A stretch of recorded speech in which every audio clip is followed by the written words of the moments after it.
Assalamu alaikum everyone. Welcome to Jiboner Hidayat channel. Enjoy listening to the Holy Quran. অস্থির আমরা ব্যস্ত দুনিয়ার লোভে আর মোহে পড়ে আমাদেরকে যে মরতে হবে, চলে যেতে হবে, এটা ভাবার সময়ই আমাদের নাই। চিল্লাই কোন ঠিক কিনা? এজন্য বলা হয় মুতু ক্বাবলান তামুতু, মরার আগে একবার মরো। হাসিবু ক্বাবলান তুহাসাবু আলাইক, তোমার হিসাব কিয়ামতের দিন করার আগে তুমি তোমার হিসাব করো। জীবনে কি কি পাপ করেছি আমি জানি, আমার চেয়ে ভালো কেউ জানে না। চিল্লায় বলেন ঠিক কিনা? কি কি অন্যায় করেছি আমার হৃদয়ের মধ্যে কথাগুলো আছে রানার, পৃথিবীর কেউ না জানলেও আমি জানি কি জানি না। কিন্তু কোথায় মরবো আমরা কেউ জানি? জানি আমরা সবাইকেই মরতে হয়, জন্মালেই মরতে হবে, চলে যেতে হবে, থাকা যাবে না। এবং এত ভয়ঙ্কর অভিজ্ঞতা, এই অভিজ্ঞতাটা কারো কাছে শেয়ার করে যাওয়া যায় না। মরার সময় কেউ বলে যেতে পারছিল আমার মরতে এমন লাগছে, বলতে পারছে? কেমন লাগছে বলতে পারে? বলা যায় না। তার আগেই চলে যেতে হয় শৈশব, কৈশোর, যৌবন, বার্ধক্য, প্রৌঢ়ত্ব, হ্যাঁ, বয়সের ছাপ, কালো চুল দাড়ি সাদা হয়ে যাওয়া, দাড়ি চুলের শুভ্রতা, দুর্বলতা। This is the circle of life. ছোট্ট ছিলাম, বড় হলাম, সিঙ্গেল ছিলাম, ডবল হলাম, তারপরে বাবা হলাম, তারপরে শ্বশুর হলাম, তারপরে নানা হলাম, তারপরে চলে যেতে হবে। This is the circle of life. চিল্লায় বলা ঠিক কিনা? এই যে মুরব্বীরা, দাড়ি পাকা মুরব্বী যারা আছে, আপনারা কি মনে করছেন মায়ের পেট থেকে এরকম মুরব্বী হয়ে বেরিয়েছিল? হ্যাঁ, কিরকম বের হয়েছিল? তারাও ওয়া করেছে, এরাও ফিডার খাইতো, এই চাচারা খায় নাই? এরাও ফিডার খেত, এরাও মায়ের বুকের দুধ খেত, এরাও ছোট্ট বাচ্চাদের মতো গরমকালে পানির মধ্যে ডুবাইতো। স্কুল ফাঁকি দিয়ে বাচ্চারা ডুবায়, আছে না নাই? উখিয়াতে এরকম নাই? ছোট্ট বাচ্চা ছিল, বড় হলো, বার্ধক্যে উপনীত হলো। This is the circle of life. চলে যেতে হবে। বিশ্বনবী বললেন, আমার উম্মতি মা বাইনা সিত্তিনা ইলা সাবঈন, আমার উম্মতের গড় বয়স হলো 60 থেকে 70। এই উম্মতের গড় বয়স কত? 60 থেকে 70। ওয়া আকাল্লুকুম মাইয়াজুজু যালিক, অল্প কিছু মানুষ আছে যারা 70-এর বেশি হায়াত পায়। এখানে 70-এর বেশি আছেন কারা? হাত তোলেন দেখি তো। কয়জন? একজন, দুইজন, তিনজন? মাশাআল্লাহ, আল্লাহ আরো হায়াত দেখ।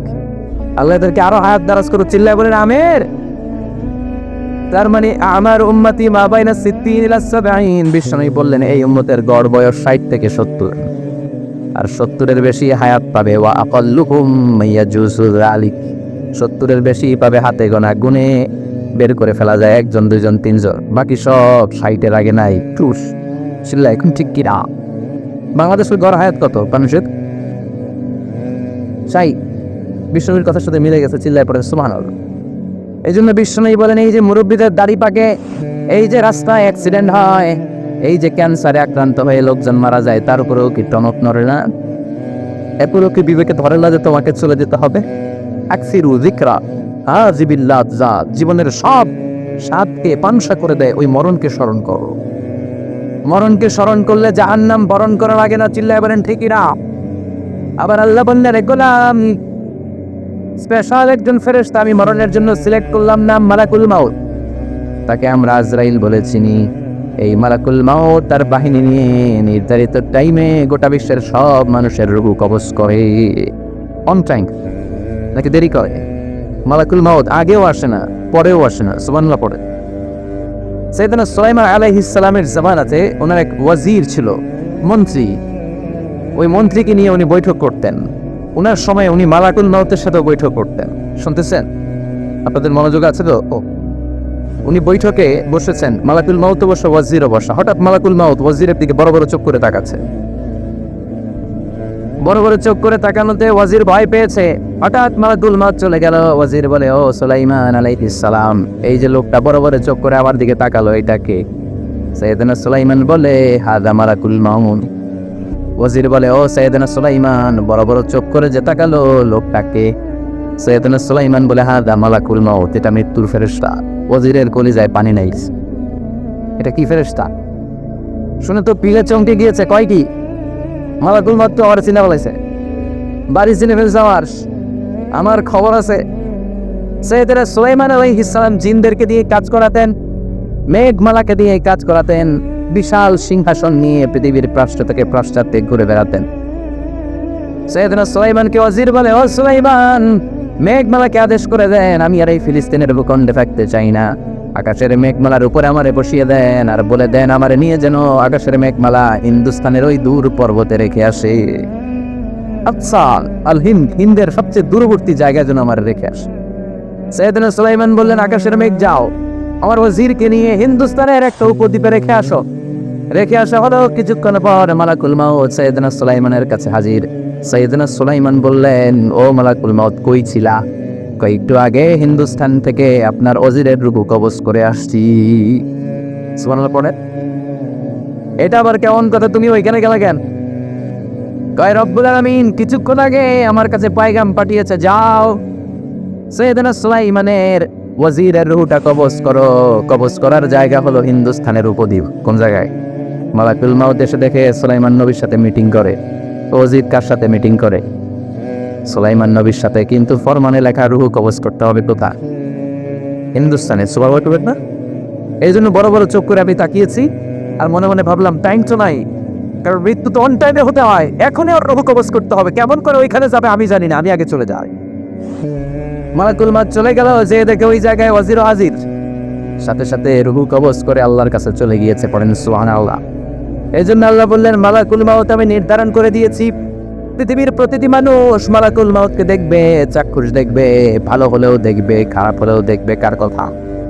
ভালো মানুষ যদি হয়, আল্লাহওয়ালা যদি হয়, ইসলাম প্রিয় যদি হয়, ডানপন্থী যদি হয়, মৃত্যুর সময় মালাকুল মাউত আলা সূরাতি শাবিন আলা আহসানি সূরা, একজন যুবকের আকৃতিতে চমৎকার দবদবে সাদা একটা জুব্বা পরে, জান্নাত থেকে জান্নাতি কাফন নিয়ে, হানুত মিন হানুতিল জান্নাত, জান্নাতের সুগন্ধি নিয়ে মুমূর্ষ রোগীর মাথার সামনে এসে বসে যায়, আর দেহটার ইঙ্গিত করে বলে, ইয়া আইয়াতুহান নাফসুত তাইয়্যিবা, ও পবিত্র আত্মা।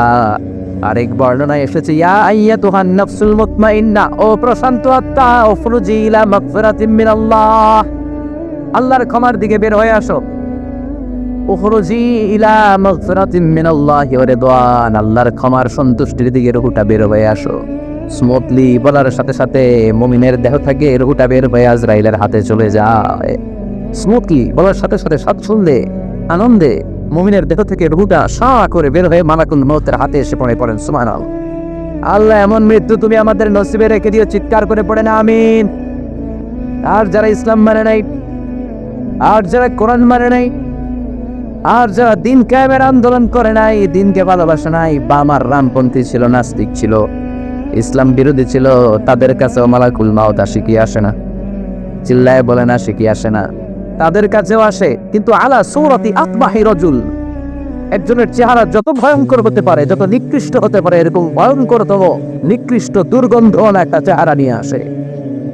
রিজলাহু ফিল আরদ, পা থাকে জমিনে, রাসুহু ফিস সামা, হাদিসের বর্ণনা, পা দুইটা জমিনে, মাথা আকাশে। এসে ধমক দিয়ে জালিমের মাথার সামনে এসে বলে, ইয়া আইয়াতুহান নাফসুল খাবিসা, হে পাপাত্মা, হে অপবিত্র আত্মা, উখরুজি ইলা সাখাতিল্লাহি ওয়া গাদাবিহি, আল্লাহর রাগের দিকে, আল্লাহর অসন্তুষ্টির দিকে বের হয়ে আয়।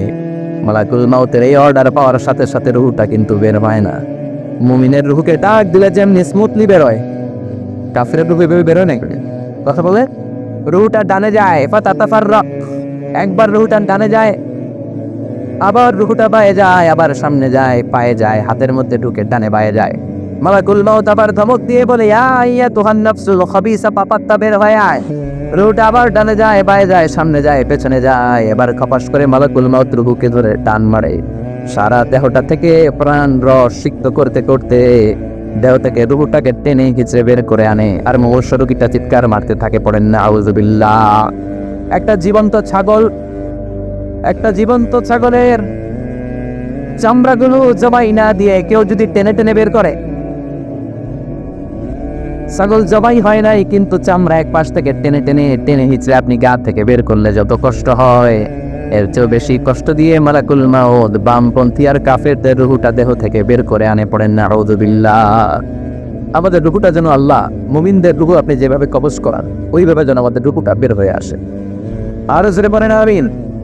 এজন্য আল্লাহ বললেন বাল তুফিরুনাল হায়াতাদ দুনিয়া ওয়াল আখিরাতু খায়রুম ওয়া আবকা। পাগলের মতো মোহাচ্ছন্ন হয়ে এই দুনিয়াটার পেছনে ছুটে বেড়াও, এই দুনিয়া আসল নয়, আখিরাত হলো আসল। চিল্লায় বলেন ঠিক কিনা? এজন্য হাসিবু ক্বাবলা আন তুহাসাবু আলাইক, তোমার হিসাব বসার আগে নিজে হিসাব করো কি কি করলা। আসল মরণের দিন শটান হয়ে তো শুয়ে পড়ো ভাই, মরার আগে আরেকবার মরো। মরার আগে আরেকবার কি করবে? কথা বলেন, মরার আগে কি করতে হবে? হঠাৎ একদিন বিছানায় শটান হয়ে শুয়ে যান, চক্ষুটা বন্ধ করেন, ভাবেন মরে গিয়েছেন, এই তোমার কুলমাউত চলে এসে রুহুটা নিয়ে গেল। আত্মীয় স্বজন চিৎকার চেঁচামেচি শুরু করে দিল, কান্নার রোল পড়ে গেল চারদিকে। মাইকের মধ্য দিয়ে, মসজিদের মাইকে অ্যানাউন্স হয়, অমুক এলাকার নিবাসী অমুক ভাই আমাদের মধ্যে দুনিয়ায় নাই, তার জানাজা হবে এশার নামাজের পর। সবাই এসে রুহের মাগফিরাত করেন। সবাই আপনারে দেখতে আসবে, কেঁদে কেঁদে লোকজন আপনারে কবর দিতে আসবে। চিল্লায় বলেন ঠিক কিনা?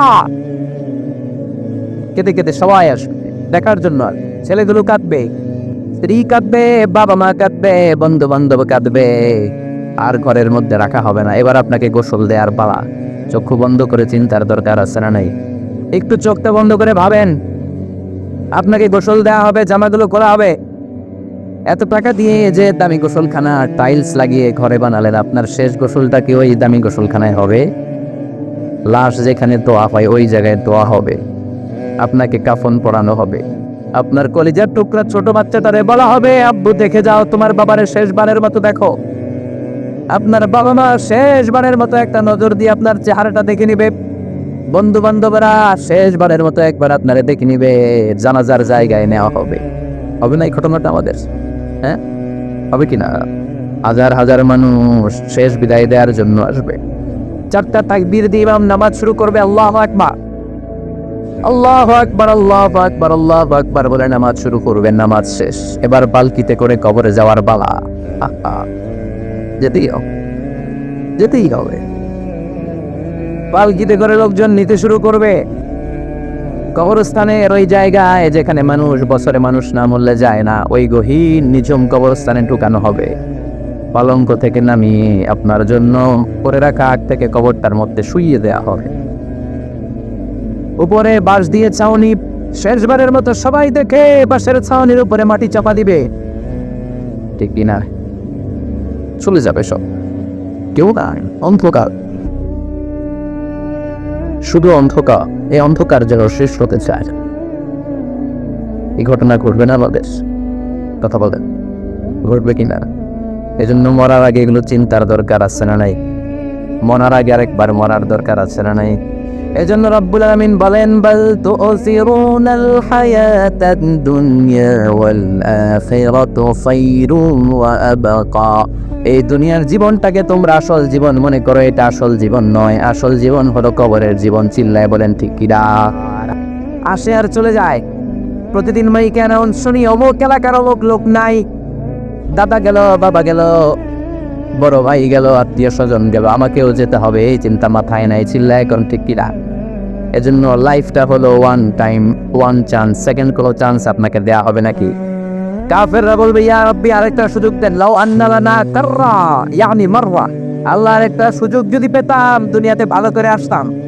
আল্লাহ বলবেন ইন্নাহা কালিমাতুন কাইলুহা, এটা শুধু তাদের মুখের কথা, তাদেরকে আবার সুযোগ দিলেও তারা কিচ্ছু করবে না। চিল্লায় এখন ঠিক কিনা? এজন্য একটা চান্স আমরা পেয়েছি, এই দুনিয়ার ওয়ান চান্সে আমরা ভয় পাবো একজনকে। চিল্লায় বলেন তিনি কে? এজন্য যেতে আমাদেরকে হবে। এই মরণ থেকে পালানোর কোনো সুযোগ কেউ পালাতে পারে নাই। এই মরণ হলো আখিরাতের প্রবেশদ্বার। মরণ নামক পালকিতে চড়ে আমরা কবরের ভেতরে ঢুকি। মরণ হলো প্রথম পর্ব, কবর হলো দ্বিতীয় পর্ব। যেরকম ঠিক কিনা? এজন্য বিশ্বনবী বললেন আল কবর রাউদাতুম মিন রিয়াদিল জান্নাহ ওয়া হুফরাতুম মিন হুফারিন নার। কবর হলো কারো জন্য জান্নাতের বাগান, কারো জন্য জাহান্নামের গর্ত। আমরা বলি আল্লাহ আমাদের কবরটারে জান্নাতের বাগান বানাও। আর জোরে পড়েন আমিন। আবার বিশ্বনবী বললেন ইন্নাল কবর আউয়াল মানজিল মিন মানাজিলিল আখিরাহ। কবর হলো আখিরাতের মঞ্জিলগুলোর প্রথম মঞ্জিল। আখিরাতে একটার পর একটা অনেকগুলো স্টেশন আপনাকে পার হতে হবে। প্রথম স্টেশনটার নাম হলো কবর। প্রথম স্টেশনের নাম কি? এই কবর নামক স্টেশনে যদি আপনি মাফ পেয়ে যান, সামনের সব স্টেশনগুলোতে মাফের ব্যবস্থা করবে কে? আর কবর নামক স্টেশনে যদি ধর খেয়ে যান, আপনার মায়ের আসানা নেই। লাশটাকে যখন রাখা হয়, লাশটা চিনে কে আমারে রাখলো, কে আমাকে দৌত করলো, কে আমারে কাফন পড়ালো? এজন্য বিষ্ণুই বলেছেন, মোর্শের সামনে বসে বসে পড়ো লা ইলাহা ইল্লাল্লাহু মুহাম্মাদুর রাসূলুল্লাহ। লাকিনু মাউতাকুম লা ইলাহা ইল্লাল্লাহ। মোর্শের সামনে দাঁড়িয়ে দাঁড়িয়ে পড়ো লা ইলাহা ইল্লাল্লাহ। এই লা ইলাহা হচ্ছে জীবিতদের জন্য কালিমা, আর আমরা মরার পরে এই জিকির করি, ঠিক না? আমাদের দেশের অনেক জায়গায় লাশ নিয়ে কবরে যাওয়ার সময় লা ইলাহা পড়ে না। না, এটা আগের জিকির, মরার আগের জিকির। মরার আগে আপনাকে অ্যানাউন্সমেন্ট দিতে হবে, আল্লাহ ছাড়া কোনো ইলাহ নাই, বিশ্বনবী হচ্ছেন শেষ নবী এবং রাসূল। চিল্লায় বলেন ঠিক না? লাশটাকে যখন রেখে দেওয়া হয়, বিশ্বনবী যত মানুষকে কবরে রেখেছেন তারপরে দাঁড়িয়েছেন আর বলেছেন, ইস্তাগফিরু লিআখিকুম, তোমার ভাইদের জন্য তোমরা দোয়া করো, ফাইন্নাহুল আনা ইউসআল, এখনই তাকে কবরে সওয়াল করা হবে। কবরে প্রশ্ন আছে না নাই? কথা বলেন। বিশ্বনবী খাদিজাতুল কুবরা, ওনার প্রথম স্ত্রী খাদিজাতুল কুবরা তাহেরাকে কবরের মধ্যে রেখে দিয়ে কাঁদতে শুরু করলেন, চোখের পানি ছেড়ে অনেক দোয়া করলেন। দোয়া শেষে সব সাহাবারা ঘরে ফিরে যায়, বিশ্বনবী যায় না। সাইয়েদনা আবু বকর বললেন, ও নবী চলেন ঘরে যাই। অনেক তো দোয়া করলেন, বিশ্বনবী বললেন, আবু বকর তুমি যাও, আমি যাব না। এটা সাধারণ মহিলা না, এটা বিপদের দিনের সঙ্গিনী খাদিজা। মক্কায় যখন আমার কেউ ছিল না, খাদিজা আমারে ভুলে নাই। 3 বছর কাফিররা আমাকে জেলখানায় বন্দি রেখেছে, নাম শিয়াবে আবি তালেবের জেলখানা। আমার স্ত্রী ওই জেলখানার জীবনেও আমারে ছাড়ে নাই, আমার সাথে 3 বছর খাদিজাও জেল খেটেছে। এই একটাই মহিলা, যেই মহিলাকে আল্লাহ আরশের উপর থেকে সালাম দিয়েছে, মহিলাটার নাম খাদিজা। আল্লাহু আকবার। আমার সব সন্তান আল্লাহ খাদিজার পেট থেকে দিয়েছে। ফাতেমাতুজ জোহরা খাদিজার মেয়ে, জাইনাব খাদিজার মেয়ে, উম্মে কুলসুম খাদিজার মেয়ে, রুকাইয়া খাদিজার মেয়ে, আবুল কাসেম বিশ্বনবীর ছেলে খাদিজার ছেলে, আব্দুল্লাহ যাকে তাইয়্যিব এবং তাহের নামে আমরা চিনি, সেও খাদিজার ছেলে। সুবহানাল্লাহ। ও আবু বকর, আমার এই কলিজার টুকরা প্রিয়তমা খাদিজার রেখে দিয়ে কেমনে বাসায় যায়? তুমি যাও, আমি দাঁড়িয়ে থাকবো।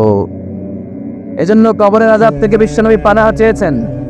বিশ্বনবী বলেছেন, আল্লাহুম্মা ইন্না নাউযু বিকা মিন আযাবিল কবর। ও আল্লাহ, কবরের আযাব থেকে তুমি আমাদেরকে বাঁচাও। পড়েন আমিন। কবরে মুমিনদেরকে 4টা প্রশ্ন করা হবে, কাফিরদেরকে 3টা প্রশ্ন। চিৎকার করে বলেন, মুমিনের প্রশ্ন কয়টা? আর জোরে বলেন। প্রথম প্রশ্ন, মার রব্বুক, তোর রবের নাম কি? আমরা কি বলবো? আল্লাহ আমারে রব, এই রবি আমার সব। দ্বিতীয় প্রশ্ন, আমার দিন, উত্তর দিনের নাম কি? ধর্মের নাম কি? দ্বিতীয় প্রশ্ন, আমান হাযার রাজুল, এই লোকটা কে? আমরা বলবো মুহাম্মদ সাল্লাল্লাহু। 3টা প্রশ্নের উত্তর যখন আপনি কবরে করে দিতে পারবেন, অতিরিক্ত একটা প্রশ্ন, ওয়ামা ইলমু, এই যে 3টা প্রশ্নের উত্তর পাল্লা, কেমন করে উত্তর জানলা? কোত্থেকে শিখেছো? নকল করে আনছো কাফনের কাপড়ে? পরীক্ষায় বলে নকল আছে না নাই? হাতে নকল আছে না? পায়ে নকল, মুজার ভিতরে নকল আছে না নাই? মোবাইলে নকল আছে না নাই? নকল থেকে আল্লাহ তুমি বাঁচাও। আরো আসতে তো না আমিন। কিভাবে জানলা? কেমন করে 3টা প্রশ্নের উত্তর শিখলা? What is the source of your knowledge? তথ্যসূত্র কি? আপনাকে বলতে হবে, আমি যেই কিতাবটা থেকে শিখেছি কিতাবটার নাম কি? চিল্লায় বলেন কিনা? এই কিতাবটা হলো কোরআন। আপনাকে বলতে হবে, কোরআন থেকে আমি শিখেছি, বিশ্বনবীর হাদিস থেকে আমি শিখেছি। 4টা প্রশ্নের উত্তর যখন পারবেন, ফেরেশতারা বলবে, আহলান সাহলান, খুশামদেদ, কংগ্রেচুলেশন, বাবা তুমি তো চমৎকার পেরেছো। ফায়ুফসাহু লাহু কবরুহু 70 যিরাআন, মুমিন বান্দার কবরটা 70 হাত লম্বা করে দেয়া হবে।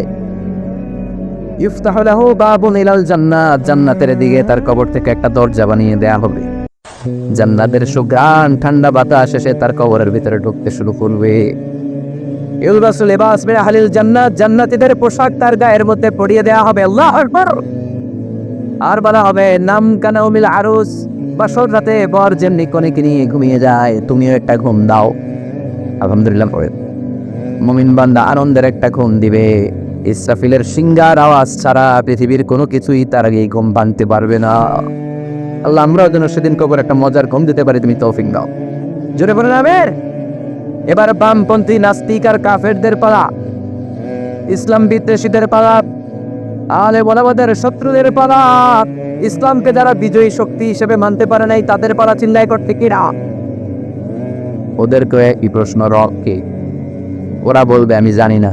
আমাদের উত্তর আল্লাহ। ওরা বলবে আমি কিচ্ছু জানি না, আমি সব ভুলে গেছি, আমার মাফ করে দেন, আমি কিছুই জানি না। তবে আমি ইসলাম বিরোধীদের সাথে চলতাম, যারা ইসলাম রে বাস দিত আমি তাদের সাথে স্লোগান দিতাম। এরকম ডাকাইত আছে না নাই? দ্বিতীয় প্রশ্ন, আমার দিন ও তোমার ধর্মের নাম কি? কয় আমার ধর্ম নাই, আমার ধর্ম কর্ম নাই, আমি খালি দুনিয়াকে মজা লেলো, দুনিয়া তোমারই হ্যাঁ, আমি খালি দুম মাচালে দুম। আছে না নাই? আমি শুধু মৌজ মাস্তিতে ব্যস্ত ছিলাম, আমার দুনিয়া নাই, দিন নাই, আখেরাত নাই, রবকে আমি জানি না, ধর্মকে জানি না। ইসলাম বিরোধী রাজনীতি আমি করতাম, মাও সেতুলের রাজনীতি, কার্ল মার্কসের রাজনীতি, বুশের রাজনীতি, ডোনাল্ড ট্রাম্পের রাজনীতি, বামপন্থীদের রাজনীতি চিল্লাই করতে কি রাখি? কোনো ধর্ম নাই। এই লোকটাকে চিনো কিনা বলো? বিশ্বনবীর চেহারা দেখিয়ে বলা হবে এই লোকটাকে, কয় জানি না। এরা আমি মানতাম না, এরা আমি গালি দিতাম। এরকম জাহান্নামের নরকী আর পিতৃ পরিচয়হীন জারদ সন্তান বাংলার দেশেও আছে না নাই? এই মহামানবটাকে গালি দিয়ে পৈশাচিক আনন্দ পায়। পত্রিকায় লিখে, ব্লগের মধ্যে লিখে, ইন্টারনেটে কার্টুন বানিয়ে বানিয়ে পৈশাচিক ফুর্তি করেন। এগুলো জাহান্নামের কি, এগুলো জারদ সন্তান, বাপ মায়ের ঠিক নাই, চিল্লাই কমবে কিনা?